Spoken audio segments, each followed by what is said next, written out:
नमस्कार दोस्तों, स्वागत है आपका मेरे इस चैनल पर। जैसा कि आज जब मैं वीडियो बना रहा हूं तो 23 मई 2021 है और आज एक विशेष दिन इस वजह से है क्योंकि आज से 141 दिनों के लिए शनिदेव वक्री हो रहे हैं मकर राशि में ही। ये 11 अक्टूबर 2021 तक वक्री रहेंगे। तो इनका वक्री होना, बाकी ग्रह भी वक्री होते हैं सूर्य और चंद्रमा को छोड़ करके। राहु केतु तो सदैव वक्री रहते हैं। इसके अलावा 5 ग्रह जो हो मार्गी और वक्री होते रहते हैं, लेकिन उनमें सबसे ज़्यादा जो प्रभाव पड़ता है सभी राशियों पर वो शनि का वक्री होने का पड़ता है। तो आइए जानते हैं कि सभी 12 राशियों पर मेष से लेकर के मीन पर क्या प्रभाव होगा। इसके पहले थोड़ा सा कॉन्सेप्ट आप समझ लें वक्री ग्रहों के बारे में कि होता क्या है। एक चीज़ और जान लें कि 23 मई 2021 यानी कि आज यह दोपहर में 2:23 से जो है वक्री हो चुके हैं और 11 अक्टूबर 2021 को सुबह 7:58 पे वापस मकर राशि में मार्गी हो जाएंगे। अब आइए जानते हैं कि ग्रहों का वक्री होना क्या है। तो सामान्य भाषा में जैसा कि हम समझते हैं कि ग्रह जो है वो सीधी चाल चल रहे हैं, यानी कि आप यूँ मानते हैं जैसे कि एक होरोस्कोप है और ग्रहों की डायरेक्शन इस तरह चलती है। तो ग्रह अगर उल्टा चलने लगे तो उनको वक्री कहा जाता है। लेकिन फिजिकली हम अगर जैसा कि सौर मंडल में देखें तो ऐसा तो संभव नहीं है कि कोई ग्रह अपनी दिशा बदलता हो या पहले एक डायरेक्शन में चलता हो फिर दूसरी डायरेक्शन में चलता हो। तो वास्तव में ग्रह जो है कभी पीछे या उल्टे नहीं चलते हैं। ग्रहों की जो गति होती है उनके कारण यह आभास होता है कि ग्रह उल्टे चल रहे हैं, इसी को वक्री कहा जाता है। हालांकि कुंडली पर प्रभाव जो है उल्टे चलने का पड़ता है, ऐसा आभास होता है पृथ्वी पर। अब सूर्य और चंद्रमा कभी वक्री नहीं होते, जबकि राहु केतु सदैव वक्री रहते हैं। ऐसा इसलिए होता है कि घूमती हुई पृथ्वी से जो ग्रह की दूरी होती है तथा पृथ्वी और उस ग्रह की अपनी गति का एक अंतर होता है, इसके कारण ग्रहों का उल्टा चलना प्रतीत होता है।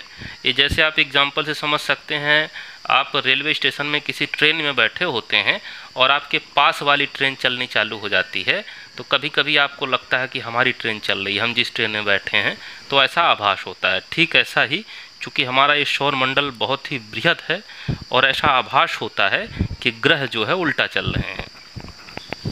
अब एक चीज़ ये जान लेते हैं कि शनि इस समय मकर राशि में ही हैं और मार्गी होने का मतलब चूँकि ये एक राशि में 0 से लेकर 30 डिग्री तक होते हैं, तो 0 से लेकर 30 डिग्री तक का समय ये पूरा करते हैं। कितने समय पूरा करते हैं इसको पहले ही बता चुका हूँ आपको, साढ़े साथी वाले में 2.5 साल में, तो 2.5 वर्ष में 0 से 30 डिग्री तक जाते हैं। बाकी जब ये ऐसा आभास होता है कि उल्टा चल रहे हैं या वक्री हो जाते हैं तो इनकी डायरेक्शन इधर हो जाती है। तो अभी जो डायरेक्शन इनकी मकर से कुंभ की तरफ थी वो मकर से धनु की तरफ हो गई है, इधर हो गई है। अब शनि चूँकि मकर में स्थित हैं तो शनि की 3 पूर्ण दृष्टियाँ होती हैं, तीसरी, 7वीं और 10वीं। यहाँ से तीसरा यानी कि मीन राशि पे अपनी दृष्टि रख रहे हैं, इसी तरह के कर्क राशि पर अपनी दृष्टि रखे हुए हैं और तुला राशि पर रखे हुए हैं। अब आपकी जो चंद्र राशि होगी उसी के अनुसार चूंकि गोचर का राशिफल किया जाता है, तो उसके अनुसार मैं यहाँ आपको बताते रहूँगा कि आपके किस भाव में गोचर में शनि इस समय गोचर कर रहे हैं और किन किन भावों पे उनकी दृष्टियाँ हैं, इसलिए आपके जीवन में किन किन क्षेत्रों पर प्रभाव पड़ सकता है। तो शनि का जो वक्री होने का प्रभाव है वो सबसे पहले हम मेष राशि पर देखते हैं। तो मेष राशि से 10वें भाव में शनि वक्री हैं इस समय। मेष राशि देखिए आप यहाँ है, यानी कि चंद्रमा आपकी जो चंद्र कुंडली होगी मेष राशि वालों के लिए उनके यहाँ लग्न में होगी, तो यहाँ से शनि को यहाँ गिनेंगे तो 10वें भाव में होंगे, यानी कि कर्म भाव में होंगे। तो ऐसी स्थिति में उस जातक का नौकरी, व्यापार, आजीविका पर प्रभाव पड़ेगा।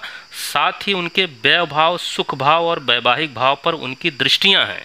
अब इसको ऐसे समझिए, देखिए चूँकि ये चंद्र लग्न है, यहाँ से 1, 2, 3, 4 ये चौथा भाव जो है सुख भाव है, फिर 5, 6, 7 सातवां भाव जो दाम्पत्य जीवन या वैवाहिक भाव है।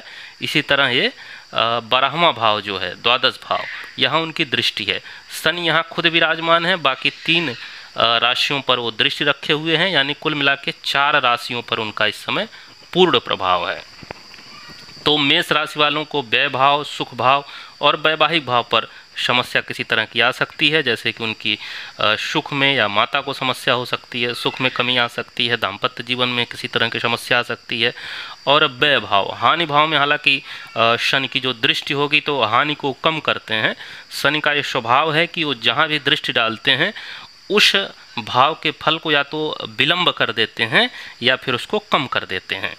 तो हानि तो कम होगी, लेकिन सुख समृद्धि में हो सकता है कमी आए, माता को कष्ट हो या दाम्पत्य जीवन में किसी तरह का कलह हो। अब वृषभ राशि जो है, इनके सीधे भाग्य स्थान को प्रभावित कर रहा शनि का गोचर जो है वो नवम भाव में है। इसके अलावा इनको आर्थिक समस्या रह सकती है, इनका कठिन समय रह सकता है। चूँकि लाभ भाव पे दृष्टि है, पराक्रम भाव पे दृष्टि है, इसके साथ ही शत्रु और रोग यानी कि खष्टम भाव पर भी शनि की दृष्टि रहेगी, तो लाभ और धैर्य को कम कर सकते हैं। हालांकि शत्रु और रोग से मुक्ति दे सकते हैं अगर आपकी कुंडली में शुभ स्थिति में शनि है। हालांकि अगर अशुभ स्थिति में तो हो सकता है कि शत्रु और रोग का भय बढ़ भी सकता है। दोनों चीज़ों को ध्यान रखें। अब तीसरी राशि देखते हैं, मिथुन राशि। तो मिथुन राशि पर चूंकि ढैया चल रही है, शनि इनके अष्टम भाव में है, तो इसलिए स्वास्थ्य का ये लोग विशेष ख्याल रखें। इनकी आय प्रभावित होगी चूँकि शनि की दृष्टि इनके द्वितीय भाव धन भाव पे है, पंचम भाव यानी शिक्षा संतान भाव पे है, और कर्म भाव यानी इनकी आजीविका भाव पर है, नौकरी व्यापार रोजगार भाव पे है। तो इन क्षेत्रों को में विशेष आप सावधानियाँ रखें। कर्क राशि वालों के लिए शनि का जो गोचर है वो सप्तम भाव में है, इसलिए उनकी साझेदारी दाम्पत्य जीवन में टकराव हो सकता है, विवादित स्थितियां बन सकती हैं, इसलिए इन चीज़ों को लेकर सतर्क रहें। शनि की दृष्टि चूँकि इनके लग्न पे है, सुख भाव पे है और भाग्य भाव पे है, इसलिए पैसों का संकट या अगर किसी का विवाह तय होना इत्यादि है तो उनमें रुकावट भी हो सकती है। तो कर्क राशि वाले इन चीज़ों को लेकर सतर्क रहें। लग्न में शनि की दृष्टि होने से मानसिक चिंताएँ बढ़ सकती हैं, समस्याएँ बढ़ सकती हैं। भाग्य हो सकता है आपको सपोर्ट ना करे, सुख समृद्धि में आपके सुविधा में कमी हो, माता को कष्ट हो सकता है। तो कर्क राशि वाले इन चीज़ों को लेकर सतर्क रहें। सिंह राशि में जो शनि की इस समय गोचर स्थिति है वो खष्ट भाव में है, शत्रु और रोग स्थान में है, शनि वहाँ वक्री होंगे, तो इसलिए स्वास्थ्य का ध्यान रखें। बीमारियों पर आपका खर्च बढ़ सकता है, दौड़ भाग रह सकती है। शनि की इसके अलावा दृष्टि आपके तीसरे भाव यानी कि पराक्रम भाव पे है, आयु भाव पे है और व्यय भाव पे है, तो इन चीज़ों को लेकर भी सतर्क रहें। हालांकि शनि की दृष्टि जब आयु यानी कि अष्टम भाव पे होगी तो चूंकि उस भाव के फल को यानी अष्टम भाव जो मृत्यु भाव होता है उसको कम करेंगे, यानी कि आयु के लिए तो समृद्धि देंगे, लेकिन फिर भी आप अपने पराक्रम और जो आपके खष्ट भाव में शनि वक्री हो रहे हैं उनका ध्यान रखें। अब कन्या राशि वालों को देखते हैं। कन्या राशि में शनि का गोचर पंचम भाव में हो रहा है, संतान पक्ष और शिक्षा प्रभावित हो सकती है, खर्च की अधिकता रह सकती है, स्वजनों से विवाद हो सकता है चूँकि शनि की दृष्टि द्वितीय भाव में है जो कि कुटुंब यानी स्वजनों का भाव है। सप्तम भाव पे भी शनि की दृष्टि है, वैवाहिक जीवन में किसी तरह की कलह इत्यादि की संभावना बन रही है, साझेदारी में समस्या हो सकती है। लाभ भाव पर भी शनि की दृष्टि है तो किसी तरह से लाभ भी प्रभावित हो सकता है अगर शनि आपकी जो कुंडली में अशुभ स्थिति में है। तुला राशि में देखते हैं तो चूंकि तुला राशि वाले ढैया के प्रभाव में है, शनि जो है इनके सुख भाव में गोचर कर रहे हैं, परिवार में विवाद हो सकता है, रोग की स्थिति रह सकती है, इसलिए संयम रखना चाहिए इनको चूँकि इनकी आयु भी प्रभावित होगी, यानी कि आपकी इनकम जो है इफेक्ट होगी। इसके अलावा सुखों में कमी होगी क्योंकि शनि की दृष्टि इनके लग्न पे है, मानसिक चिंताएं बढ़ेंगी। शत्रु रोग भाव पर भी शनि की दृष्टि है, कर्म भाव पर है तो कर्म रोजगार को लेके भी चिंता रह सकती है।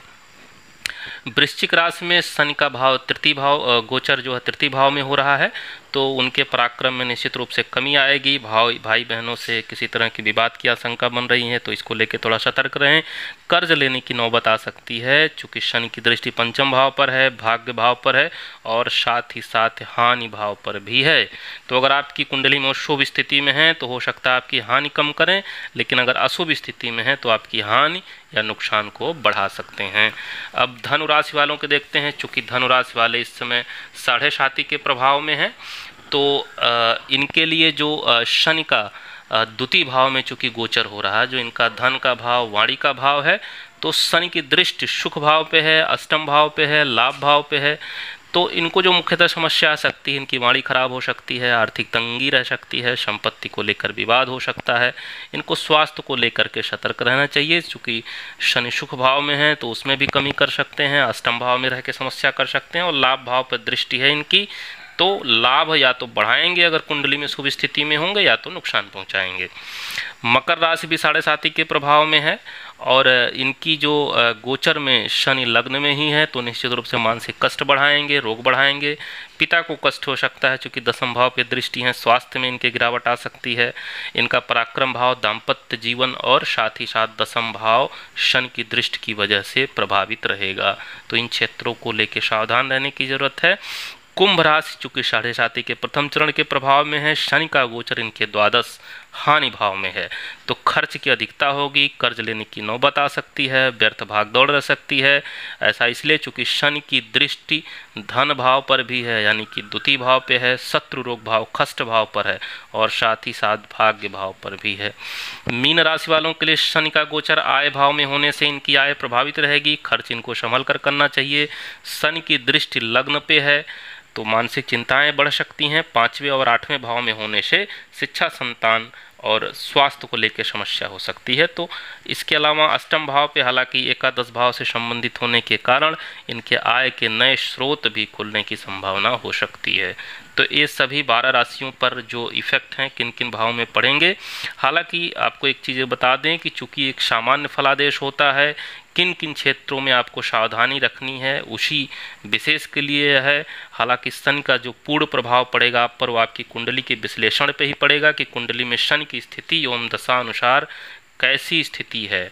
अक्सर वक्र ग्रहों के विषय में तमाम मत हैं, जैसा कि माना जाता है कि अगर कुंडली में आपके शनि शुभ स्थिति में है तो वक्री होने पे वो थोड़े से अशुभ हो जाते हैं, या बहुत ज़्यादा अशुभ स्थिति में है तो वक्री होने पे आपको राहत दे सकते हैं। अब अगर ये सब चीज़ें हैं तो आपको कुछ उपाय करने की भी आवश्यकता है और आपको सतर्क रहने की भी आवश्यकता है। इसके लिए एक मुहूर्त है 25 मई 2021 मंगलवार, यानी आज से तीसरे दिन मंगलवार को। तो इस दिन क्या विशेष मुहूर्त है जिसमें शनि की शांति हेतु उपाय कर सकते हैं, विशेषकर जो साढ़े साथी ढैया वाले हैं या जिनके जिनके भी अशुभ भाव में शनि का प्रभाव पड़ने की संभावना है।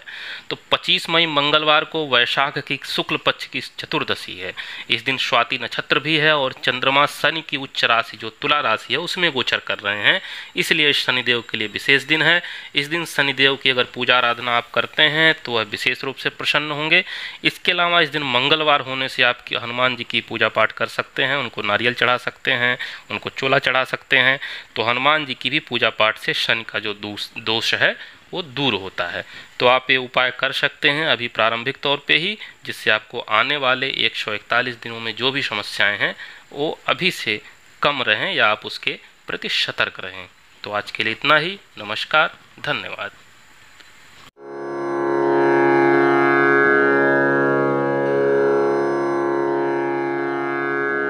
Oh